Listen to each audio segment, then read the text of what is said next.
Macron était à Saint-Michel le 24 novembre. Et je vois Stop TAFTA. Qu'est-ce que ça veut dire TAFTA? Pourquoi Stop TAFTA? Alors, TAFTA, c'est un traité transatlantique de libre-échange qui est en train d'être négocié actuellement entre les États-Unis et l'Europe. Le problème principal, c'est qu'il est négocié à l'égard des journalistes et à l'égard du grand public. Donc, s'il est négocié un peu en secret, c'est forcément que c'est sur des gros dossiers et qu'il y a beaucoup de choses à aller chercher dessous. Ça touche tous les domaines de la vie publique, c'est-à-dire de l'alimentaire à la santé, en passant par la circulation des données sur Internet. Ça touche à l'économie, la finance, l'énergie. Pourquoi? Parce qu'en fait, c'est un traité qui est négocié quasiment exclusivement par des représentants des firmes, des compagnies privées, donc des gros lobbies, dans l'intérêt écrit par les compagnies privées, dans leur intérêt qui est bien évidemment de faire du profit et absolument pas dans l'intérêt général. Et l'une des mesures phares de ce traité, c'est de créer un tribunal où les compagnies privées pourront porter plainte contre les États au titre de l'atteinte à la libre concurrence. C'est-à-dire qu'une compagnie privée qui juge qu'un État a des dispositifs, des législations ou des principes qui l'empêchent d'exercer pleinement son business pourra porter plainte, demander des dommages et intérêts et demander la suppression de ce dispositif. Mais c'est juste n'importe quoi. Depuis quand les compagnies privées ont à écrire les lois à la place de l'État? Alors que c'est aux citoyens d'écrire la Constitution. Les images qui vont suivre sont susceptibles de choquer votre sensibilité.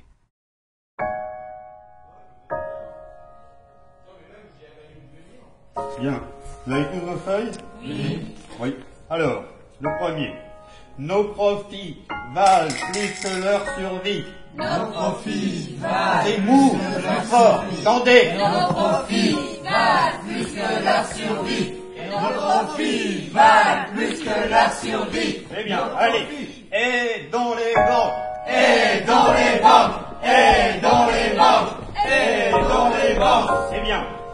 Ah, bah, la démocratie. Ah, bah, la démocratie. Ah, bah, la démocratie. Ah, bah, la démocratie. Ah, bah, la démocratie. Bon, on est bien, là. On est bien.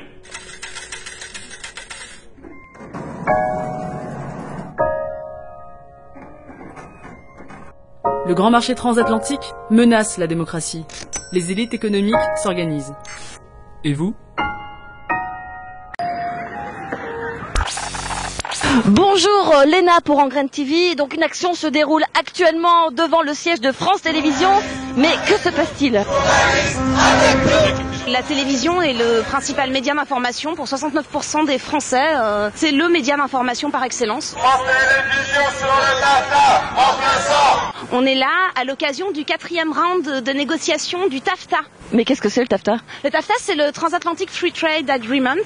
On l'appelle aussi TTIP. En fait, c'est un traité de libre-échange transatlantique de commerce et d'investissement qui vise à libéraliser encore plus les échanges commerciaux entre les États-Unis et les États de l'Union européenne.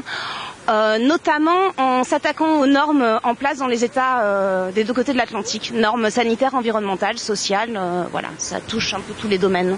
On veut un débat au TAFTA. Et vous, comment vous avez été informé de ce traité? Nous avons été informés parce que la télévision n'est pas notre principal média d'information. Mais aujourd'hui, on est là pour demander que les citoyens français puissent recevoir l'information qui leur permettront de se positionner et de savoir s'ils veulent de ce traité de libre-échange ou non. Donc si vous aviez la direction de France Télévisions devant vous, qu'est-ce que vous aimeriez leur demander ? Conformément à votre mission, à votre charte, nous vous demandons des débats contradictoires, plaçant face à face les promoteurs de ce traité et la société civile qui s'y oppose, afin de pouvoir donner aux citoyens des arguments et des contre-arguments qui leur permettront d'exercer leur jugement critique et de se positionner par rapport à la construction de l'Union européenne. TAFTA, France Télévisions, monte le son. Et d'une façon plus générale, on demanderait aussi à France Télévisions de nous parler plus souvent de l'Europe, et pas seulement pendant les élections européennes, parce que la France fait partie de l'Europe et c'est ce qui détermine un certain nombre de choix dans nos politiques. Voilà. Eh bien, merci beaucoup. Et vous, j'aimerais vous poser la question. Un débat au TAFTA. Je crois que le message est clair. On veut un débat pour TAFTA.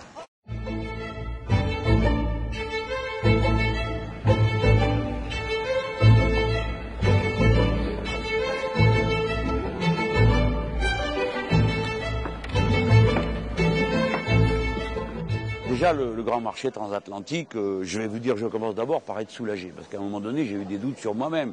Je me suis dit, est-ce que je ne suis pas devenu paranoïaque Parce que depuis 2009, je m'acharne à expliquer qu'il y a en préparation un grand marché transatlantique qui a déjà eu des sommets, qui a déjà eu des rencontres, qui a déjà eu des votes du Parlement, et personne ne réagissait.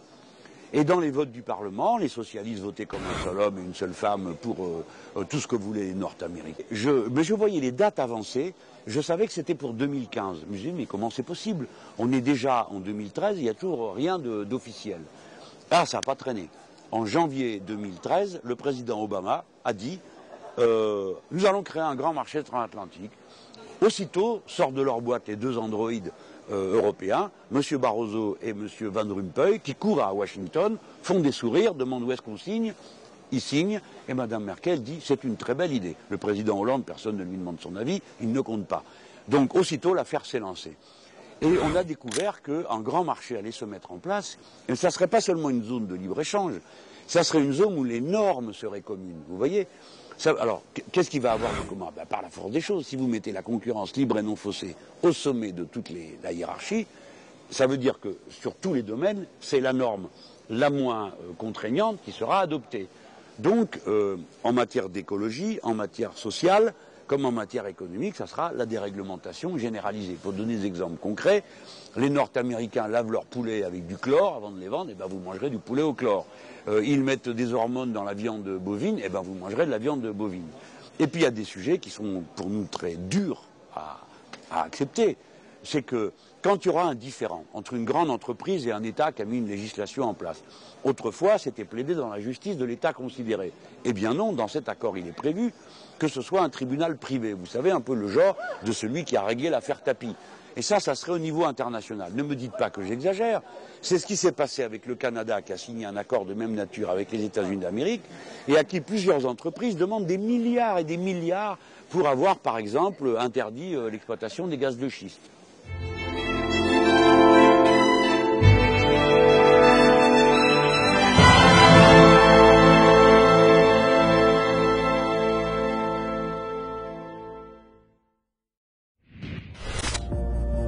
Aujourd'hui, première manif 100% citoyenne organisée à l'initiative du collectif citoyen Les Engraineurs. C'est pour ça qu'on est là aujourd'hui, c'est pour dire stop au TAFTA. Si le TAFTA est autorisé, eh bien les OGM, il y en aura en Europe. Le gaz de schiste, il y en aura en Europe. L'impact, en fait, il est sur l'environnement, sur la culture, sur les libertés, sur la justice. Vous appelez ça TAFTA, et vous avez raison. Ça s'appelle officiellement le partenariat transatlantique pour le commerce et l'investissement. Alors voilà, j'ai bien réfléchi et j'ai pris ma décision. Finalement, c'est non. Le grand marché transatlantique ne se fera pas. Négocié depuis le mois de juillet 2013, TAFTA est un projet d'accord commercial entre l'Union européenne et les États-Unis. Il faut faire connaître cette horreur le plus rapidement possible. Les multinationales auront autant de poids que les États en Europe et pourront imposer leurs propres produits ou leur politique ou leur philosophie aux États européens, donc au peuple européen. On a décidé en France que nous ne voulons pas d'OGM, on a décidé en France que nous ne voulons pas de gaz de schiste, on a décidé en France qu'il fallait qu'il y ait un salaire minimum, et toutes ces normes seront désormais soumises à renégociation à cause de ce traité. Le TAFTA, c'est aussi finalement le moyen de faire passer tout ce que les lobbies n'ont pas réussi à faire passer en Europe depuis une quinzaine d'années. Toutes sortes de produits, donc que ça touche la désinfection de carcasses avec du chlore, le bœuf aux hormones, et bien sûr les OGM. La neutralité du net va être détruite par ces traités. Notre capacité à pouvoir nous exprimer sur les réseaux va être complètement modifiée aussi. Mais il est clair que le traité TAFTA est véritablement attentatoire à nos libertés. Je garde mon maïs, mes données, mes normes et mes lois, et j'évite les grands fossés que les sociétés privées feraient à nos États. Tu vois. voix. Pour toutes ces raisons-là, le grand marché transatlantique ne se fera pas. Les négociateurs officiels veulent imposer un nouveau procédé dans ces négociations, qui est la création d'un tribunal arbitral privé pour les contentieux entre investisseurs et États. Jusqu'ici, ce qui a été décidé l'a été très majoritairement en faveur des compagnies. La plainte vise quoi? Vous avez le droit de porter plainte si vous estimez que vos profits actuels ou espérés sont entamés par une action quelconque de l'État. Les compagnies pétrolières pourraient venir en France en disant « Bon, d'accord, vous voulez pas les gaz de schiste? Ok. Par contre, ça vous coûtera 200 millions, parce que nous, on aurait fait 200 millions. » Donc, ils n'ont pas à exploiter, et en plus, ils vont être payés pour ne pas exploiter. Le grand marché transatlantique.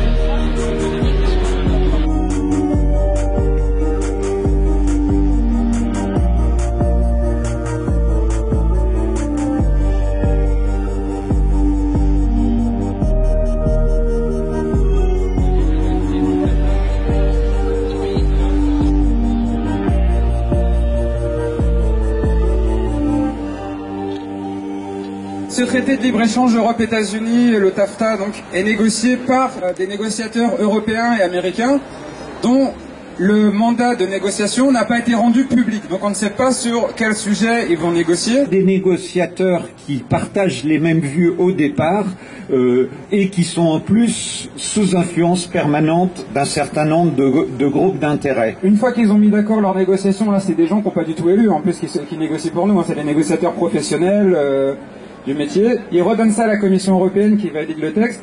Ensuite, ce texte sera présenté à nos députés européens qui seront chargés de le ratifier. Mais il faut savoir que même les parlementaires européens n'ont pas le détail du texte. Voilà. Aujourd'hui, il y a eu des sondages qui ont été faits au niveau des députés européens. Ils sont à peu près à 70-80% majoritairement favorables aux négociations et à la signature de ce traité. Le Parlement européen est un lieu, peut devenir, lorsqu'il y a une vraie sensibilité des citoyens qui se manifeste dans la durée, peut devenir un vrai lieu de débat démocratique. Et à ce moment-là, il prend, et nous avons plusieurs exemples, des décisions qui vont dans le bon sens par rapport aux valeurs que je crois nous partageons ici. Ce soir j'enterre la démocratie, car c'est la peine d'aujourd'hui. TAFTA, il est bon. TAFTA, il est bon. TAFTA, il est bon. TAFTA, il est bon. TAFTA, il est bon. TAFTA, il est bon. TAFTA, il est bon. TAFTA, il est bon.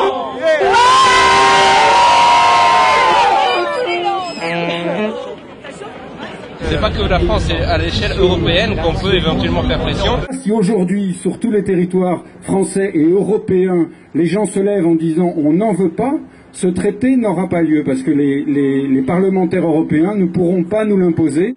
Allez sur TAFTA France sur Facebook, lancez vos liens, lancez vos contacts pour qu'on puisse tous se coordonner au niveau européen.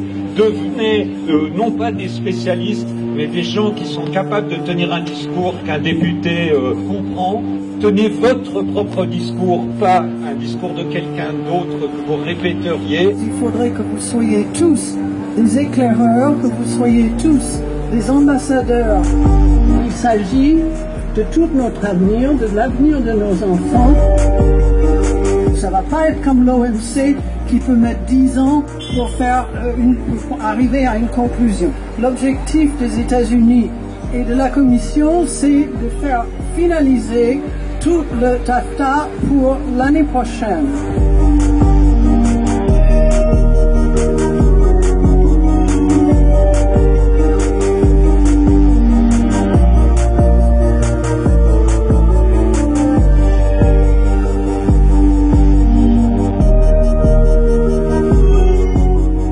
Ce serait quelque chose d'impossible à défaire une fois passé. Donc c'est maintenant ou jamais. Merci beaucoup. Merci Madame Suzanne Georges d'Attaque.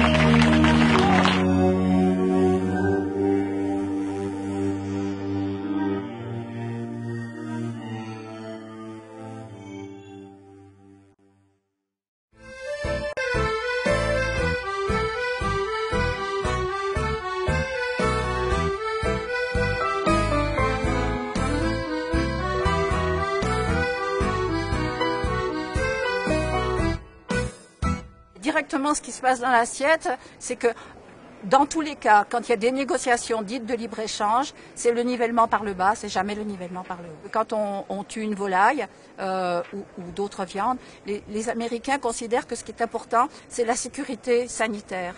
Et pour être sûr d'avoir cette sécurité sanitaire, ils ne s'intéressent pas vraiment à la manière dont la bête a été élevée, à ce qu'elle a mangé. Ils s'intéressent à ce qu'il y ait 0 bactéries dans la viande.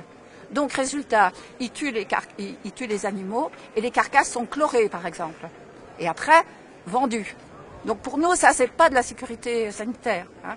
C'est pas valable. Si dans les accords, on accepte ça, ça donne après c'est un boulevard après pour les multinationales de dire bah attendez, allez-y quoi, vous les Européens, qu'est-ce que c'est que ça? C'est du protectionnisme, parce qu'en fait c'est un petit peu, c'est toujours comme ça que c'est présenté. Vous protégez de nous et vous trahissez un accord. Donc ça, nous, on n'en veut pas. Voilà, ça c'est très concrètement ce qui se passe dans les assiettes. Par exemple, les États-Unis pourraient très bien dire votre refus des OGM, c'est du protectionnisme déguisé, vous avez signé l'accord, donc vous devez accepter les OGM. Hein, c'est par ce biais-là que ça arriverait. Mais les OGM comme d'autres choses. Voilà. Tout est possible. Pour les Verts, Yannick Jadot. Merci Monsieur le Président, Monsieur le Vice-président de la Commission, chers collègues. La négociation du traité de libre-échange avec les États-Unis sera évidemment un élément important du programme de travail de la Commission. Vous le savez toutes et tous, ce sont des choix de société qui sont en train d'être négociés en matière de services publics, en matière de protection des consommateurs, en matière de droits des investisseurs ou en matière d'OGM, de bœuf aux hormones, de protection des données personnelles. Or, cette négociation continue de se poursuivre en pleine opacité vis-à-vis des citoyens européens. Monsieur le Vice-président, vous avez parlé de démocratie, vous avez parlé de communauté de valeurs. En quoi l'attitude de la Commission européenne et du Conseil, qui interdisent aujourd'hui aux citoyens européens d'avoir accès ne serait-ce qu'au mandat de négociation, permet de renforcer la démocratie? Vous le savez, ça renforce la perception des citoyens européens que l'Union européenne n'est qu'au service des firmes multinationales, se fait au détriment des intérêts des citoyens. Donc le groupe des Verts vous demande le fait d'avoir une négociation totalement transparente qui permette aux citoyens européens de savoir comment vous négociez leur choix de société. Merci. Même si vous pensiez ne jamais en manger, il y a de fortes chances pour que vous consommiez des OGM régulièrement. L'étude sur les organismes génétiquement modifiés a été menée dans le plus grand secret. Pendant 2 ans, des scientifiques indépendants ont mis 200 rats au régime OGM. Au menu, du maïs transgénique capable de résister aux plus tenaces des pesticides. Une création du groupe américain Monsanto dont la toxicité a été étudiée. C'est une expérience qui est la plus longue au monde. La plus longue expérience et la plus alarmante. Les rats ont développé d'importantes tumeurs cancéreuses avec un taux de mortalité élevé. Selon l'étude, même à faible dose, les OGM sont dangereux. Cette étude, c'est une véritable bombe, car derrière les OGM, il y a les puissants lobbies et d'énormes enjeux financiers. Les États-Unis et le Brésil sont les plus gros producteurs au monde d'OGM et ils ont besoin d'écouler leurs stocks. Si en France, les cultures transgéniques sont actuellement interdites, les importations, elles, sont autorisées. Du coup, les OGM, on peut en retrouver partout, à petite dose, dans les biscuits, le beurre, le pop-corn ou la viande. S'ils nous imposent ce qu'ils nous proposent, le monde que l'on connaît va changer radicalement. C'est-à-dire que nous avons des droits, chacun dans nos pays, nous avons des choix et nous nous battons pour obtenir des droits et ces droits vont être complètement balayés par une nouvelle forme de juridiction qui va ne traiter que les problèmes économiques via les avocats d'affaires, comme disait Madame Suzanne Georges. Donc toutes nos batailles syndicales, sociales, écologiques, tout ça va être balayé par une juridiction spécifique, spéciale, qui outrepassera tous les droits des États. Donc les États vont perdre leur raison d'être en réalité. Hein. Ça deviendra des entreprises qui vont gouverner. C'est un peu le cas, parce que c'est vrai que là vous avez Rolex qui a racheté visiblement le bâtiment derrière.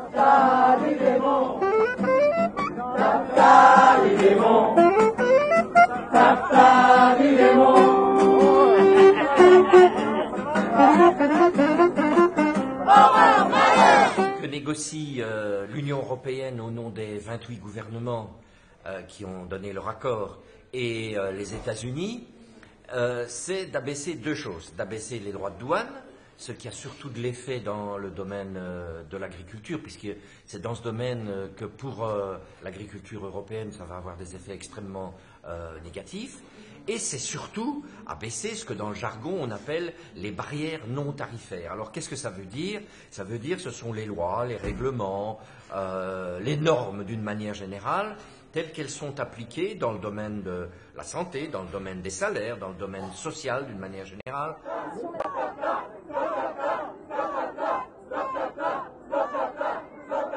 Monsieur Hollande a donné à Monsieur Barroso un mandat de négociation scandaleux. Pourquoi? Sans prévenir, sans mandat de l'Assemblée nationale. Or, normalement, la Constitution française implique qu'un président de la République ne peut donner un mandat qui engage son pays qu'après avoir reçu lui-même un mandat spécifique par les représentants du peuple.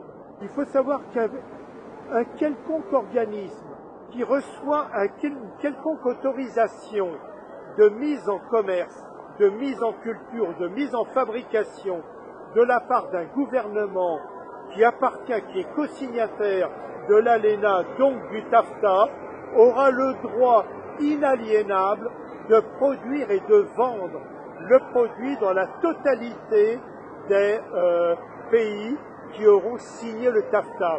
Nous sommes contre, pourquoi?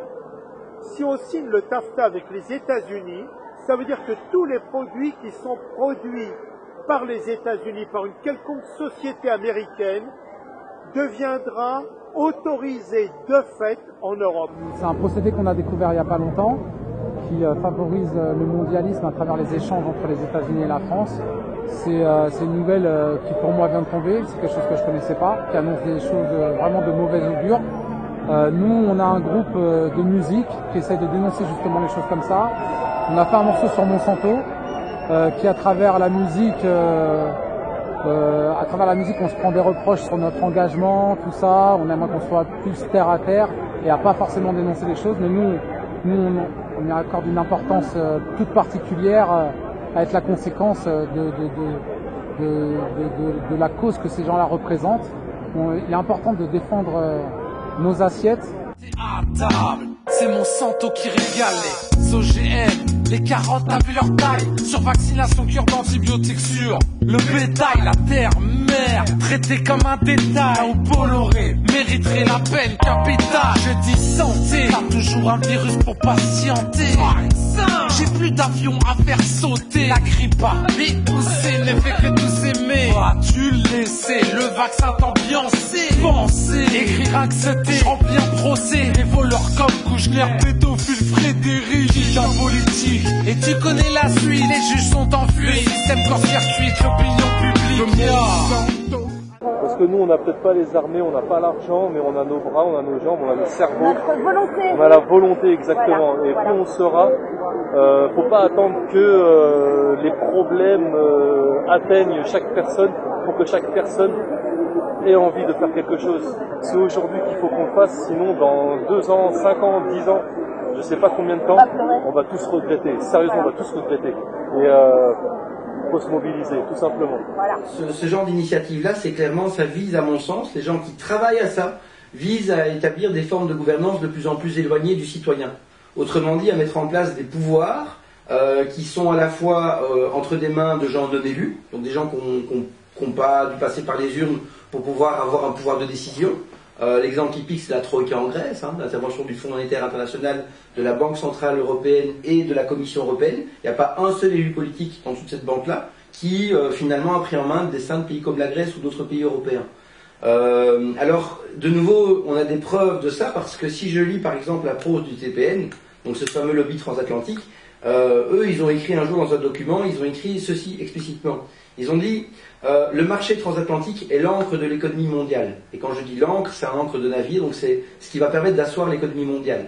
Je vais un peu expliciter. Aujourd'hui, on a une institution qui s'appelle l'OMC, l'Organisation mondiale du commerce, qui vise justement à globaliser l'économie et à faire en sorte que ce soit de plus en plus une foire aux bonnes affaires pour les multinationales, eh bien, pour l'instant, les négociations au sein de l'OMC sont un peu gelées. Parce que c'est difficile, c'est du multilatéral. Ils ont déjà été très loin dans ce qu'ils ont exigé de plein de gouvernements politiques. Et c'est difficile de déposséder encore davantage les peuples de leur pouvoir, parce qu'on a déjà été tellement loin que là, certains gouvernements rechignent. Et l'idée des multinationales européennes et américaines, qui sont derrière le projet de marché transatlantique, c'est de se dire, si on arrive à trouver des normes législatives transatlantiques, vu le poids de l'Europe et des États-Unis dans le commerce mondial, alors on a de fortes chances que ces normes qu'on va adopter aujourd'hui, demain, on puisse les imposer à nos rivaux asiatiques. Donc là, du point de vue des sociétés européennes et américaines, il y a l'idée d'avoir un avantage parce qu'ils seront les premiers sur la balle. Mais derrière ça, il y a aussi l'idée de se dire que si on adopte des normes transatlantiques, vu l'importance de l'Europe et des États-Unis, il y a de fortes chances qu'on ait même plus besoin de l'OMC pour les imposer et aller peu à peu vers un marché mondial. Donc à la question, est-ce qu'aujourd'hui des multinationales rêvent d'avoir une sorte de marché mondial, donc avec tout un corpus de lois harmonisées pour faire permettre de circuler les investissements, les entreprises, donc les lieux de production, les capitaux, les marchandises, et de pouvoir mettre en concurrence tout ce qui reste local en termes de prise de décision? La réponse est oui. Si vous voyez l'état d'inégalité aux États-Unis, aujourd'hui, vous seriez encore plus horrifiés. Alors, pour toutes ces raisons, il faut interdire ce traité, il faut le mettre en pièces, il faut lutter pied à pied, et nous n'avons pas beaucoup de temps.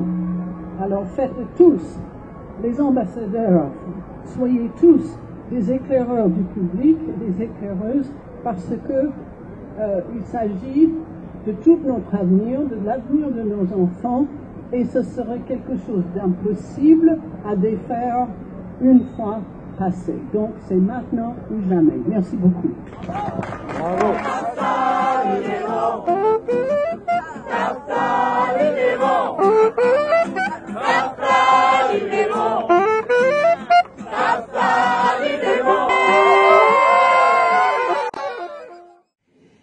Eh bien, parce qu'en fait, il ne s'agit pas simplement d'un accord de commerce, il s'agit beaucoup plus que ça, et c'est presque pas d'ailleurs un accord de commerce. Alors on va commencer, si vous voulez, on va procéder par étapes. Qu'est-ce que c'est qu'un accord de commerce déjà à la base? Puisqu'on parle de ça, à quoi sert un accord de commerce ordinairement? Et pour essayer de répondre à cette question-là, on peut prendre l'exemple d'un bateau qui rentre dans un port, il a des marchandises à son bord, il provient d'étrangers. Et au moment où il rentre dans le port, il y a tout un tas de questions qui se posent. Les tarifs douaniers qui vont s'appliquer, les contrôles sanitaires ou autres qui vont s'appliquer sur les marchandises. Qui va être autorisé à débarquer les marchandises? Quel personnel va être autorisé à débarquer les marchandises? Les marchandises, une fois vendues, comment est-ce qu'on va rapatrier le bénéfice à l'étranger? Toutes ces questions-là sont des questions qui sont extrêmement importantes pour les opérateurs de commerce international qui détestent l'imprévisibilité et qui sont réglées normalement dans les accords de commerce. C'est-à-dire que dans les accords de commerce, on parle entre autres de ces questions-là. Et de fait, il y a des accords de commerce qui existent partout dans le monde, qui couvrent tous les secteurs déjà géographiques dans le monde, ou pratiquement tous. Donc ce n'est pas tout à fait une nouveauté de parler d'accords de commerce. Mais pourquoi précisément ces projets-là, puisqu'il y en a deux, posent un problème qui est important? Parce qu'en réalité, en fait d'accords de commerce, on est dans un accord de libre-échange, et plus précisément dans un accord de libre-échange qu'on peut qualifier de troisième génération, c'est-à-dire qui va beaucoup plus loin que ceux qu'il y avait jusqu'ici, première et seconde génération, deuxième génération. Si on peut parler d'accord de troisième génération, c'est qu'il y en a eu deux avant, sans remonter à Mathusalem. On peut parler de l'accord de première génération qui était celui du GATT, l'accord général sur les tarifs douaniers, qui date de 1947, et qui avait comme objectif seulement, pratiquement seulement, en tous les cas au départ, de s'occuper des tarifs douaniers. Donc la question était celle de savoir comment et à quel rythme les tarifs douaniers, c'est-à-dire ce que l'on impose comme imposition sur les marchandises qui débarquent dans un port, ou sur les services qui sont rendus transfrontières par la suite, quels étaient les tarifs qui allaient être appliqués sur ces marchandises-là. Et cet accord a vécu entre 1947 et 1995.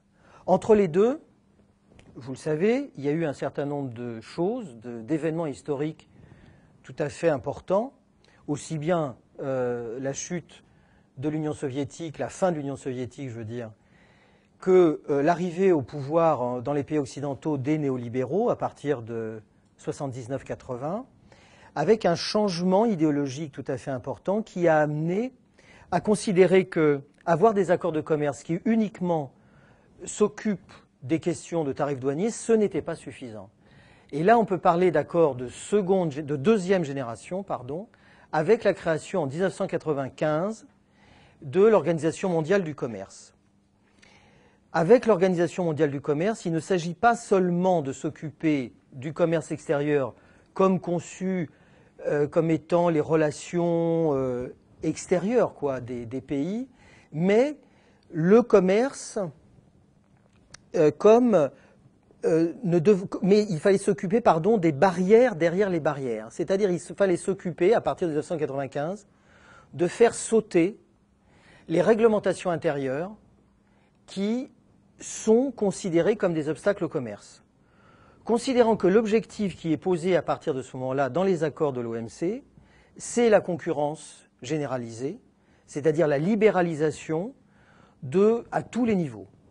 Alors, il y a un certain nombre de techniques qui sont mises en place à partir de ce moment-là, entre la clause de la nation la plus favorisée ou le traitement national, le but étant que toutes les entreprises avec le traitement national soient traitées de la même manière, que ce soit des entreprises qui opèrent sur un territoire qui sont de ce territoire-là, qui ont la nationalité de ce territoire, ou qui sont étrangères, toutes doivent être traitées de la même manière. Et surtout, les mesures distorsives au commerce, ou qui sont définies comme étant des mesures distorsives au commerce, doivent sauter avec les accords de l'OMC. Les mesures distorsives au commerce, ce sont essentiellement, enfin beaucoup, les subventions, mais toutes les barrières internes qui sont considérées comme faussant les principes de concurrence généralisée. Les principes de la concurrence libre et non faussée, c'est un peu difficile d'utiliser ces termes-là puisqu'elle n'est ni libre ni non faussée en réalité, mais enfin c'est l'idée telle qu'elle est avancée dans ces accords. Et ce qu'il y a de nouveau à partir de 1995, c'est que ces organisations internationales commencent à se doter d'organismes qui permettent effectivement la mise en place des règles que posent ces accords, notamment les règles de concurrence internationale. Et donc, ces règles de concurrence internationale, puisqu'elles visent les barrières derrière les barrières, c'est-à-dire les réglementations intérieures des États, commencent à avoir des conséquences concrètes pour les populations à l'intérieur des États, parce que est mis en place aussi un instrument à ce moment-là qui s'appelle l'organe de règlement des différends, qui est un tribunal qui permet de sanctionner les États qui prennent des mesures qui vont à l'encontre du commerce international, c'est-à-dire des mesures internes qui sont analysées comme contraires au commerce. Les États-Unis, l'Union européenne fabriquent du bœuf aux hormones, donc en exportent, et l'Union européenne, pour des motifs de protection sanitaire des populations, considère qu'il n'est pas bon que les populations mangent du bœuf aux hormones et donc interdisent l'importation du bœuf aux hormones. Très logiquement, les États-Unis et le Canada portent plainte devant l'organe de règlement des différends contre l'Union européenne et le Canada et obtiennent la condamnation de l'Union européenne. Très logiquement, obtiennent la condamnation de l'Union européenne sur le principe de l'équivalence des produits. C'est-à-dire qu'un bœuf est un bœuf, qu'il ait galopé sur l'herbe verte ou qu'il soit rempli d'hormones, c'est le même produit. Et donc l'Union européenne a été condamnée à ce moment-là. Enfin, plus exactement, les États-Unis et le Canada ont été autorisés à augmenter leurs droits de douane sur des produits en provenance de l'Union européenne et rentrant sur le territoire des États-Unis à hauteur de 130 millions de dollars environ par an, évidemment, pour le bœuf aux hormones et d'une trentaine de millions de dollars pour le Canada, jusqu'à ce que l'Union européenne accepte le bœuf aux hormones.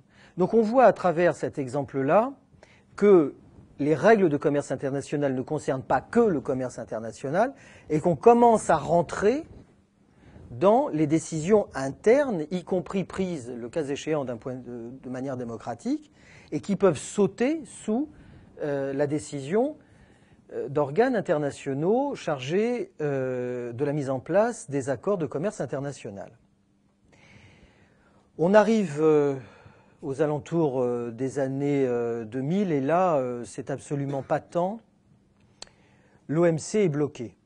L'OMC patine lourdement. Jamais les négociateurs ou les pays n'ont pu réussir à imposer que, par exemple, sur la question agricole, il y ait une mise en concurrence généralisée, parce que là, c'est quand même difficile d'affamer quelquefois jusqu'à 2/3 de la population de certains pays. Donc, ça a patiné lourdement. Les grands acteurs institutionnels, notamment l'Union européenne et les États-Unis, se sont dit, ont fait l'analyse suivante, qui n'est pas idiote, hein. Si l'OMC patine, c'est parce que dans l'OMC, il y a du monde, il y a beaucoup d'États, notamment il y a des États pauvres, qui présentent deux inconvénients: de ne pas être d'accord avec la libéralisation généralisée et d'être pauvre, c'est-à-dire de ne pas être nécessairement très intéressant sur le plan économique. Enfin, pas complètement. D'où l'idée de mettre en place des accords internationaux qui soient des accords internationaux nord-nord dans un premier temps, c'est ce à quoi on assiste maintenant, et qui sont des accords qu'on peut qualifier de troisième génération, puisqu'ils vont plus loin encore que ce que prévoyait l'OMC. Et ils vont plus loin avec l'instauration, la mise en place de deux mécanismes. Le premier mécanisme, celui du règlement des différents investisseurs-États. Le deuxième, le mécanisme de la coopération réglementaire. Ça a l'air compliqué, comme ça c'est très simple. Le mécanisme de règlement investisseur-État, c'est la possibilité pour un investisseur, c'est-à-dire une entreprise qui opère sur un territoire, de porter plainte contre une réglementation intérieure d'un État qui constituerait une menace ou qui constituerait une expropriation directe ou indirecte. Et de porter plainte contre cette mesure intérieure, quel que soit le niveau où cette mesure est prise, que ce soit au niveau local ou au niveau national, et devant, non pas un juge, mais devant un arbitre international. La Slovaquie, vous voyez, c'est pas très loin. La Slovaquie, figurez-vous, avait élit un gouvernement il y a quelques années pour privatiser les services publics. Un gouvernement libéral. Et donc, il a fait ce que font tous les gouvernements libéraux de droite ou de gauche, il a privatisé donc les services publics. Et il s'est trouvé que, dans le débat public, la conscience a monté que c'était une catastrophe, notamment pour la santé. Ça s'est cristallisé sur la santé. Le gouvernement est tombé, un autre est arrivé, avec comme mandat clair de renationaliser les services de santé. Ce qu'il a fait, vous voyez, comme il a été élu pour ça, il l'a fait, donc vous voyez, ça peut arriver. Et Achmea, Achmea, vous ne savez pas du tout qui c'est, mais personne ne savait qui c'est. C'est en fait une entreprise qui fait des assurances aux Pays-Bas et qui avait financé des infrastructures hospitalières et a obtenu, à cause de ça, à cause de cette décision de renationalisation, une indemnisation supplémentaire de 22 millions d'euros. En ce moment, Achmea est en train de faire une procédure, toujours contre le même gouvernement slovaque, qui a l'outrecuidance, rendez-vous compte, de vouloir instaurer un système d'assurance obligatoire universel de couverture santé pour toutes les personnes qui vivraient en Slovaquie. Et ça, évidemment, Achmea n'est pas d'accord avec ça. Et le cas est actuellement pendant. Vattenfall aussi, qu'on cite également, qui est une entreprise filiale de Swedish Energy, utilise actuellement un accord bilatéral sur l'investissement entre la Suède et l'Allemagne pour demander 3,5 milliards d'euros de dédommagement parce que l'Allemagne a pris la décision de sortir du nucléaire et que Vattenfall possède 2 centrales nucléaires. Donc elle demande 3,5 milliards. Lone Pine, dont tout le monde ignore que c'est une entreprise des États-Unis, dans le cadre de l'ALENA, l'accord de libre-échange nord-américain, poursuit le Canada au motif que le Québec a pris une décision de moratoire sur l'exploitation par fracturation hydraulique du gaz de schiste et demande au passage 350 millions de dollars parce qu'il n'y a pas de raison. Voilà. Donc ça, ce sont quelques exemples. On ne va pas tous les faire, mais on voit bien ce que ça veut dire. On voit bien ce que ça veut dire sur le plan des politiques publiques, sur le plan sanitaire, sur le plan environnemental. Là, j'ai donné quelques exemples sur le gaz de schiste, j'ai donné quelques exemples aussi sur les services publics. On pourrait comme ça décliner les choses. Prenons par exemple les OGM. Bon, par exemple. Il se trouve que dans l'Union européenne, il y a un principe général qui, en France spécialement, est même un principe constitutionnel, qui s'appelle le principe de précaution. C'est une idée simple selon laquelle, quand il y a quelque chose qui est nouveau scientifiquement et que on ne sait pas établir clairement si c'est totalement inoffensif, alors on ne fait pas. C'est le principe de précaution. Comme ça, si jamais c'est effectivement dangereux, au moins on n'aura pas fait de bêtises. Bon, ça c'est le principe tel qu'il est choisi. Hein, on peut le critiquer ou pas, mais en tous les cas, c'est celui qui est choisi dans l'Union européenne. Il s'agit de faire sauter ce principe-là pour un autre principe qui est celui de la reconnaissance des normes. C'est-à-dire que le principe à partir de cet accord, c'est que on reconnaît les normes qui sont celles de l'autre côté de l'Atlantique. Je continue sur mon exemple sur les OGM. Il y a un principe aux États-Unis, j'en ai parlé tout à l'heure, sur l'équivalence des substances. Un maïs est un maïs, OGM, pas OGM, c'est du maïs. Donc, il n'y a strictement aucune raison de le discriminer à l'entrée, parce que c'est le même produit, puisqu'il est autorisé dans la législation des États-Unis, en l'occurrence, puisqu'il est autorisé, la loi le permet, donc il n'y a aucune raison qu'il ne soit pas autorisé en fonction du principe de la reconnaissance des normes, puisque du côté des États-Unis, c'est le principe de l'équivalence des produits qui s'applique, il n'y a aucune raison d'appliquer le principe de précaution dans l'Union européenne. J'ai pris cet exemple de l'OGM en prenant l'exemple États-Unis, Union européenne, mais on peut prendre des exemples dans l'autre sens, parce qu'il ne faut surtout pas imaginer que cette histoire de projet d'accord, c'est les États-Unis qui font les grands satans et qui viennent faire de l'impérialisme, etc. Parce qu'on a aussi des exemples dans l'autre sens. Je continue sur mon histoire d'OGM. Certains États aux États-Unis acceptent la labellisation non-OGM, par exemple. Bon. Eh bien, déjà, de ce côté de l'Union européenne, un certain nombre d'entreprises ont dit, ben oui, mais ça, la labellisation non-OGM, il n'y a strictement aucune raison de l'accepter, puisque nous, on va être obligés d'accepter les OGM de notre côté, donc, eh bien, il n'y a aucune raison d'accepter la labellisation. Et donc, du côté des États-Unis, également, les populations doivent s'attendre à ce que les toutes petites protections, c'est-à-dire la labellisation non-OGM, hein, ce qui ne concerne pas grand-chose entre nous, enfin, puisque massivement les OGM ont envahi le marché des États-Unis, eh bien ça aussi devrait sauter. Tous les niveaux de gouvernement sont concernés, aussi bien le niveau national, le niveau fédéral, que le niveau local. Donc ça veut dire qu'une collectivité locale qui prend une mesure qui irait à l'encontre des intérêts des entreprises privées pourrait être poursuivie par ces entreprises privées. Alors elles ne le feront pas. Je veux dire, elles ne le feront pas systématiquement, elles n'auront pas besoin, puisqu'il suffira de menacer. En gros, un petit calcul rapide, c'est une étude du CEO qui nous a montré ça, c'est sur le site d'Attaque, montre que les procédures devant les arbitres internationaux coûtent en moyenne 8 millions de dollars. Vous imaginez une collectivité locale, n'importe laquelle, hein, qu'on menacerait en disant « mais là, qu'est-ce que vous avez mis dans le cahier des charges sur tel marché public?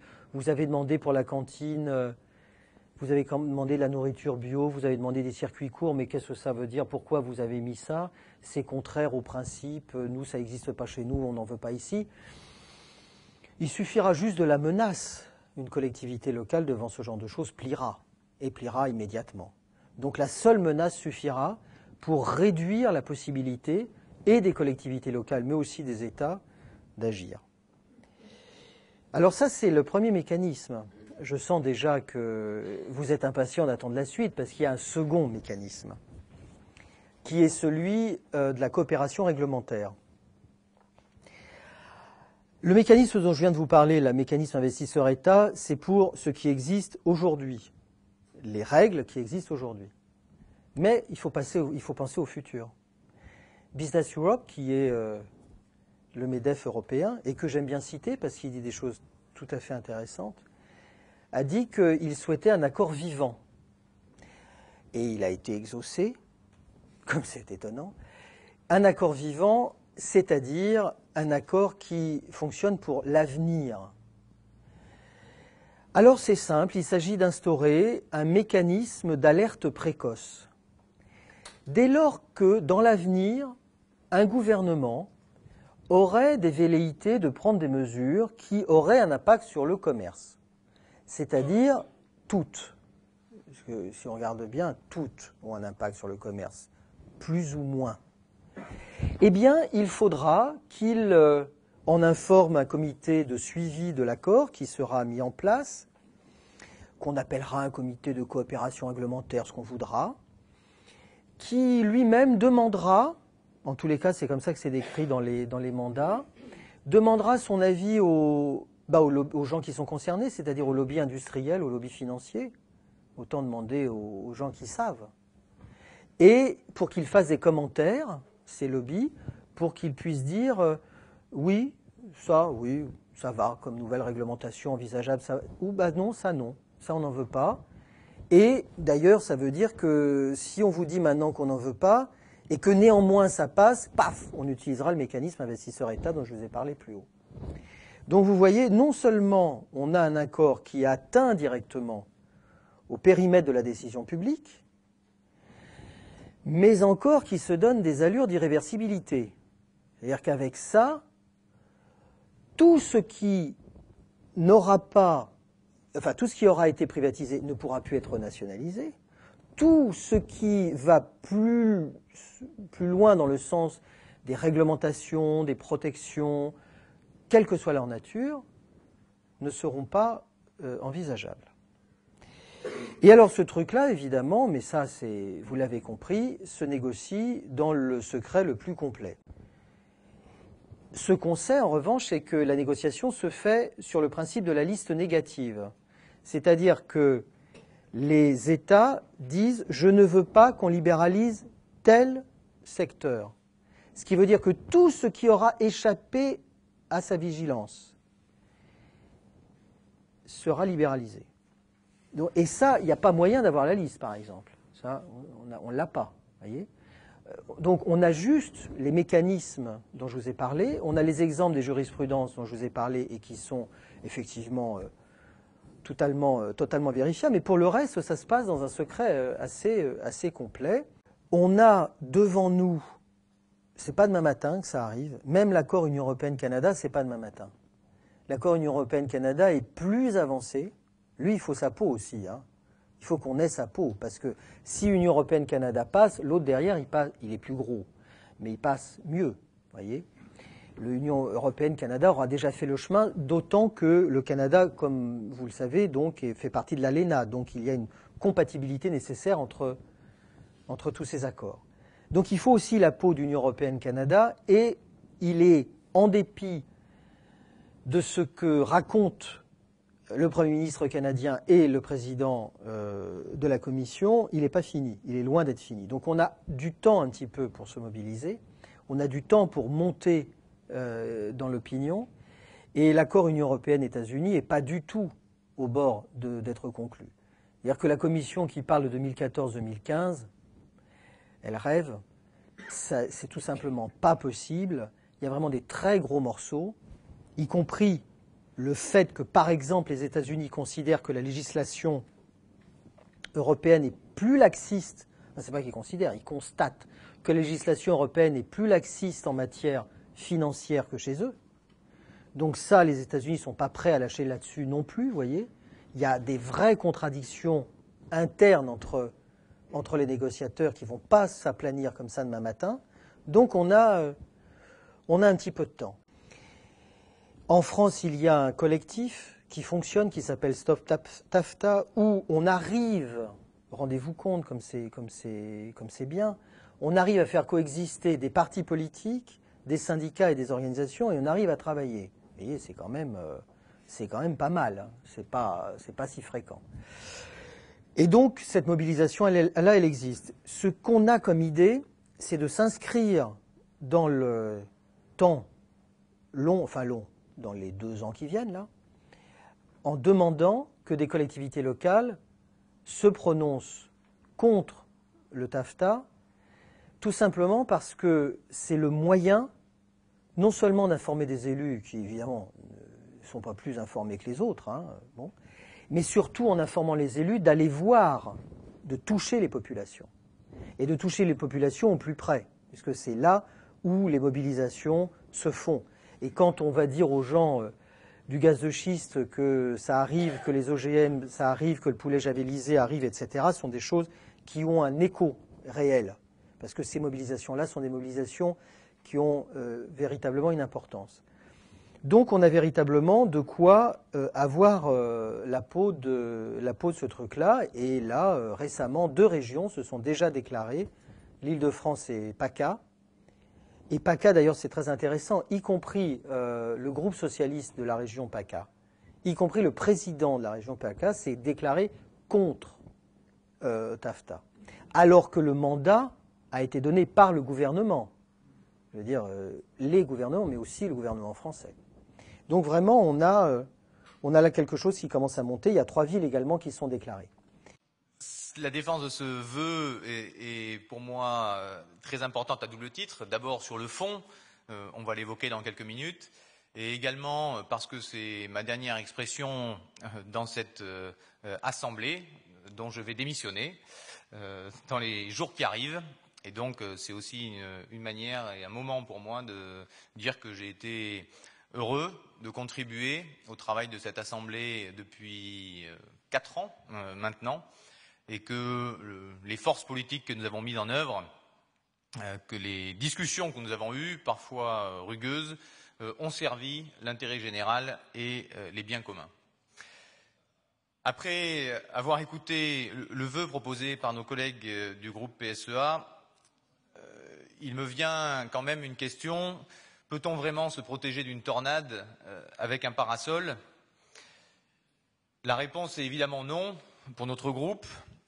Si l'Europe peine aujourd'hui à trouver la fermeté, la volonté de s'opposer au traité de libre-échange transatlantique, il est de notre devoir d'élus de gauche et d'élus écologistes de contribuer à lui barrer la route et de rappeler aux députés européens et au gouvernement ce que nous attendons d'eux. Ce traité porte non seulement atteinte aux principes les plus élémentaires de la démocratie, comme l'a rappelé à l'instant Gilles Ravache, mais il représente également une véritable menace pour l'emploi, pour les conditions de travail, pour la sécurité alimentaire, pour l'environnement, pour l'eau, pour l'énergie, pour l'enseignement, pour la culture, pour la justice, pour les transports des citoyens européens et donc des citoyens rhône-alpins. Ce qui est en jeu aujourd'hui dans les négociations de ce traité, c'est l'identité même européenne, c'est le risque d'hypothéquer définitivement cette belle idée de l'Europe. C'est le risque de valider un monde dont l'avenir ne pourrait être plus guidé par le droit des peuples et la souveraineté des États. Ce monde-là, nous le refusons, nous le combattons.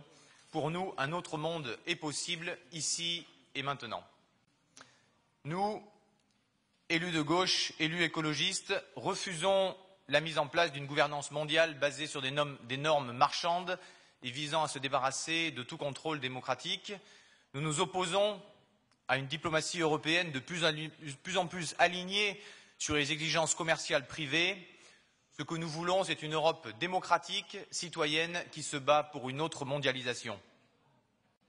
Nous, élus de gauche, élus écologistes, nous refusons que les législations en vigueur des deux côtés de l'Atlantique se plient aux normes de libre-échange établies par des multinationales et pour des multinationales, qu'elles soient européennes ou américaines. Nous combattrons toute tentative d'affaiblir les régulations nationales et européennes en matière d'environnement, de santé, de protection des travailleurs, des consommations, des consommateurs, des données. Ce que nous voulons, c'est une Europe qui préserve notre santé, notre environnement, qui protège les consommateurs et qui défende une alimentation saine et durable. Nous refusons donc l'arbitrage privé des litiges entre les États et les entreprises qui cache une menace fondamentale pour nos démocraties. Demain, des multinationales pourraient contester en justice des décisions prises par des États pour protéger leur population ou leur environnement. Demain, des multinationales pourraient forcer le gouvernement français à signer les permis d'exploitation de gaz de schiste, à accepter les OGM, l'importation de bœuf aux hormones ou encore des poulets à la dioxine. Ce que nous voulons, c'est bien construire une Europe qui protège nos droits et nos libertés. Et donc, nous nous opposons à une remise en question des acquis fondamentaux des droits des salariés, qui sont aussi les droits des PME, les droits des acteurs économiques de proximité. Nous nous élèverons donc contre ce hold-up sur l'autonomie des élus, sur la maîtrise des politiques publiques et sur nos choix de société. Faut-il rappeler que nos institutions doivent être les garantes de ces libertés? Pas de demi-mesure, pas de moratoire repoussant à demain ce que nous devons faire aujourd'hui et avoir le courage de dire aujourd'hui très clairement. À l'heure où l'Union européenne traverse la crise de confiance la plus importante de son histoire, où les Européens se détournent d'elle, notre responsabilité est de nous engager pour retisser la confiance. Je sais que nous partons de loin et que cela ne se fera pas du jour au lendemain, que cela sera le travail d'une génération entière. Je sais aussi que l'adoption d'un tel traité serait fatale pour l'idée européenne et officialiserait la rupture entre l'Europe et les Européens. C'est notre responsabilité aujourd'hui, à la place qui est la nôtre, dans cette Assemblée, d'agir pour une Europe du respect, pour une Europe qui protège et pour une Europe qui avance avec les Européens dans toute leur diversité et non pas contre eux. C'est pour cela que nous proposons ce vœu commun, pour que Rhône-Alpes la citoyenne, seconde région de France, à la suite de nombreuses régions, s'engage et fasse entendre sa voix, mais pas n'importe quelle voix, une voix claire, une voix haute, qui compte car elle refuse de contribuer par un silence assourdissant ou par une tiédeur coupable à hypothéquer l'avenir et le bien-être des générations futures. Merci. Merci. Il s'agit d'un vœu présenté en commun par les groupes Front de Gauche et Europe Écologie. La Commission européenne a obtenu mandat de la part des États membres pour négocier avec les États-Unis d'Amérique un traité visant à instaurer un vaste marché de libre-échange entre l'UE et les États-Unis allant au-delà des accords de l'OMC. Ce grand marché transatlantique rentre en contradiction avec de nombreux objectifs de la région Midi-Pyrénées en matière d'agriculture, d'écologie, d'économie ou encore de culture. Il s'agit, avec ce traité, de démanteler les droits de douane, de supprimer les barrières non tarifaires, ce qui serait à coup sûr un frein au développement économique que l'on privilégie en région, à savoir la relocalisation de l'emploi. Je voudrais rappeler juste quelques dates. Le 8 juillet 2013, l'Union européenne et les États-Unis ont donc entamé ces négociations pour le grand partenariat transatlantique de commerce et d'investissement, surnommé Grand Marché transatlantique. Ce projet aboutit ou permettrait à qui de droit d'attaquer en justice tout État ou toute collectivité locale qui ne se plierait pas aux normes du dit accord de libre-échange. Notre gouvernement, la France, a très tôt indiqué son hostilité à l'inclusion d'un tel mécanisme dans l'accord avec les États-Unis. La mobilisation d'organisations citoyennes et syndicales, écologiques et politiques, tant en Europe qu'aux États-Unis, s'est développée et a commencé à porter ses fruits puisque le commissaire européen en charge du commerce a récemment annoncé une suspension de discussions concernant la mise en place de tribunaux d'arbitrage jusqu'au mois de juin prochain, donc de façon tout à fait transitoire. Donc, la plus grande vigilance est de mise. Il reste de fortes inquiétudes quant aux clauses du mandat confié à la Commission européenne lors du Conseil européen des ministres du Commerce du 14 juin, dont vient de parler Guillaume Serriès. Il prévoit en effet le démantèlement de toute, entre guillemets, entrave à la libre circulation des capitaux, des biens, des services et des personnes entre l'Union européenne et les États-Unis, ainsi que la création supranationale d'instances pour le diriger et qui se présenterait ainsi comme le moyen d'un partenariat stratégique global. Nous pensons qu'un accord de coopération commerciale doit faire l'objet d'un débat public, transparent, où toutes les parties prenantes, entrepreneurs et détenteurs de capitaux certes, mais aussi les salariés, les consommateurs, les citoyens, puissent s'exprimer sur leurs points de vue différents.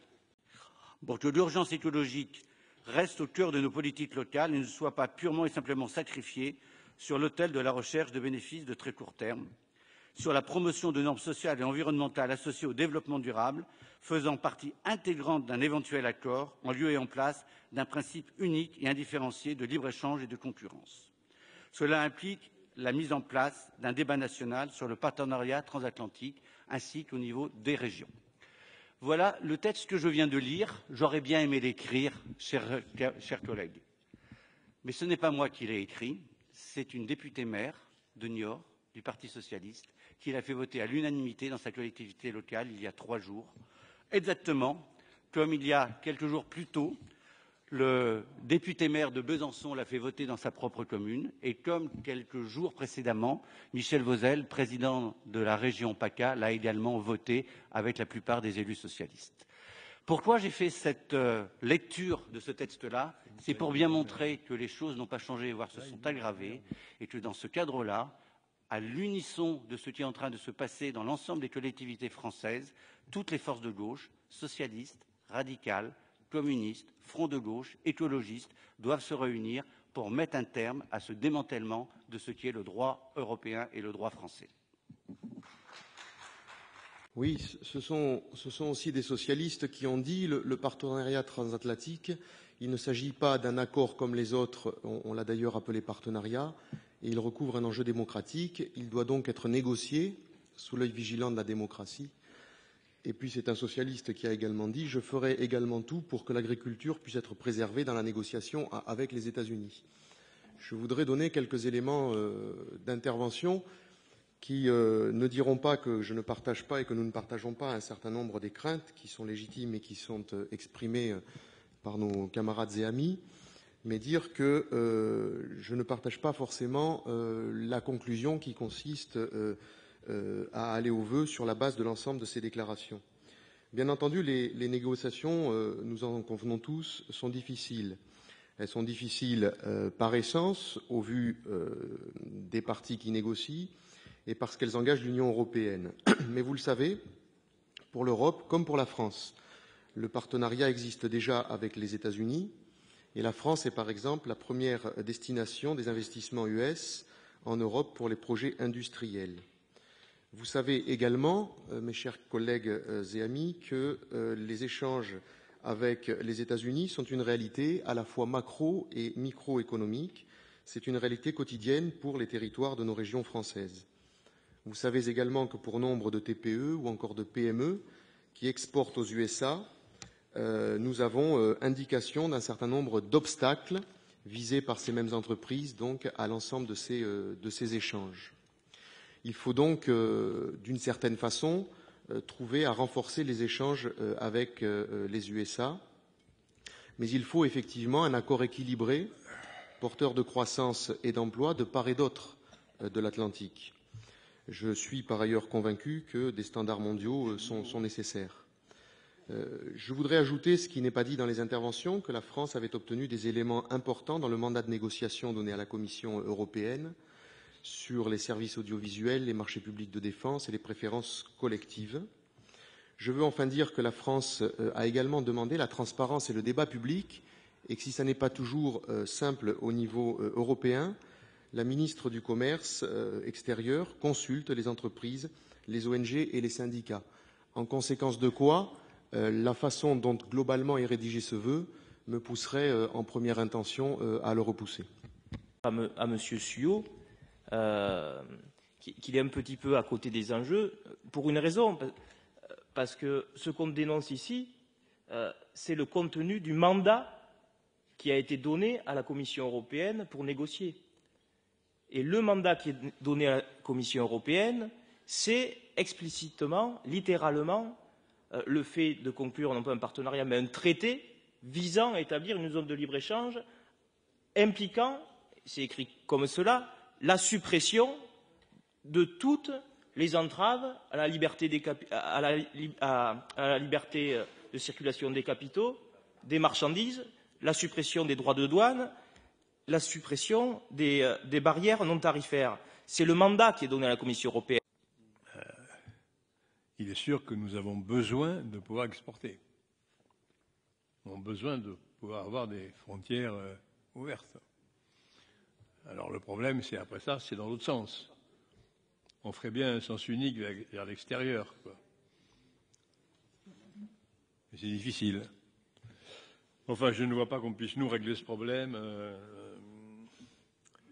qui nous dépasse, même s'il intéresse incontestablement notre économie. Bon, le scrutin est ouvert. Ah oui, j'ai vu. Bien, le scrutin est clos. Je suis belge et brûle. Ah ouais. Mon Barroso joue de la flûte. Ah ouais. Je vis dans l'ordure. Ah ouais. Je ferme les yeux quant à l'usure. J'enfume, je noie, je suis au service des banques centrales qui partout en Suisse. Je vous déteste, peuple maudit. Je suis complètement pourri. Quand je vois un toast, je lui fous une claque. Quand je vois un grec, je lui pique son sac.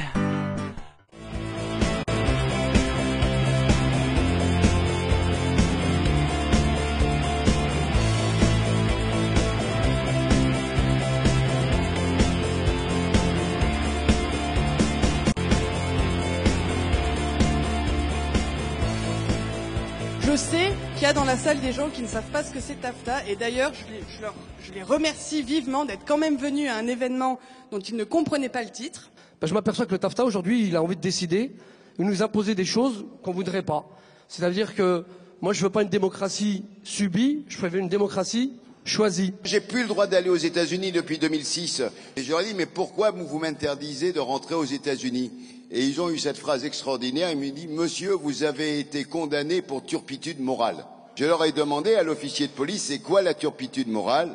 Il m'a dit, vous en êtes pris aux intérêts de nos entreprises. Alors, j'ai dit ça, en France, c'est un honneur. Le sujet de l'arbitrage privé, il a donc un seul objet. Et je vous dis bien un seul objet, et à mon avis, le traité transatlantique, il a juste cette fonction-là. C'est de nous obliger, nous, à aller nous justifier à travers nos représentants, devant une justice privée, des choix de l'intérêt général que nous portons. Ces procès, ils commencent déjà à exister. Ils existent avec Veolia contre l'Égypte, mais est-ce que vous vous rendez compte qu'une entreprise française a le droit d'attaquer un État qui veut mettre un salaire minimum? Et c'est ce monde-là dans lequel nous vivons. Et c'est ce monde-là qu'on essaye de nous faire défendre. Mais jamais de la vie, nous n'accepterons ce monde-là. Les écologistes ne peuvent pas l'accepter. C'est incompatible avec nos valeurs. Moi, j'ai envie de réagir parce que tout ce que j'entends là, honnêtement, c'est flippant. Ça fait flipper. Voilà. Et je me dis que on a l'air de subir une double peine parce que c'est pareil, déjà dans nos quartiers où est-ce qu'on vit, la malbouffe, elle est bien présente. Et en même temps, on décide pas de ce qu'on met dans nos assiettes, mais on nous l'impose. C'est pas une bataille du bien contre le mal. C'est pas la gentille Europe contre la vilaine Amérique. Au contraire, on voit bien qu'en fonction des intérêts, ce sont des intérêts croisés. Il faut, et on le dit souvent, qu'on soit des euros lucides. C'est-à-dire, oui, nous voulons l'Europe. Oui, nous allons défendre l'Europe. Mais pas n'importe quelle Europe, une Europe qui soit construite, encore une fois, sur les valeurs qui sont les nôtres et pas sur les valeurs qui sont celles que l'on retrouve dans TAFTA. Donc on est en train de vivre un tournant. Si ces accords passent, c'est un risque majeur pour des secteurs entiers de l'agriculture, Mais évidemment, le point le plus central, ce qui a déjà été dit tout à l'heure, c'est que c'est un danger majeur pour la démocratie.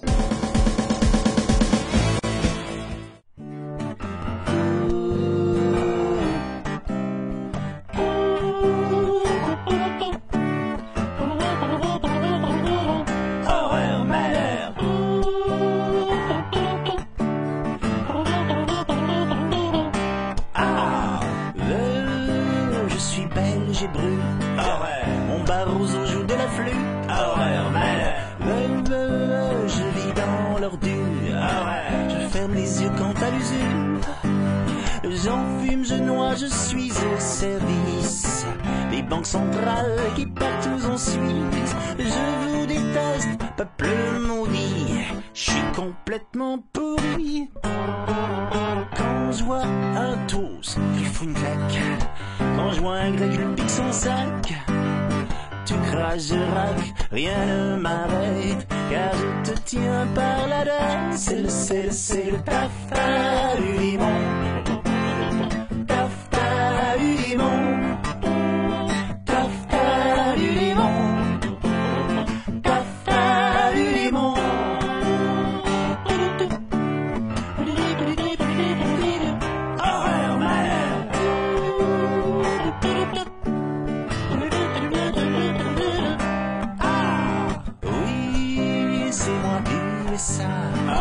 Malheur à ceux qui ne l'aiment pas.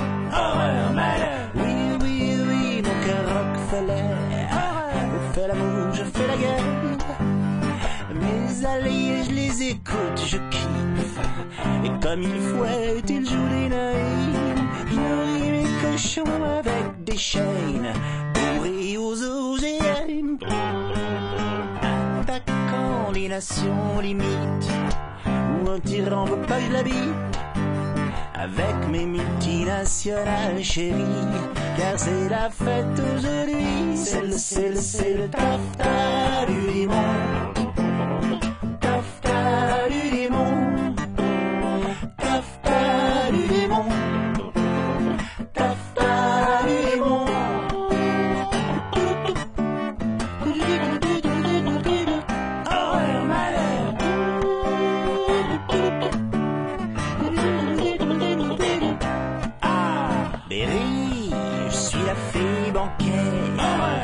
Je suis moche, je suis suicidaire.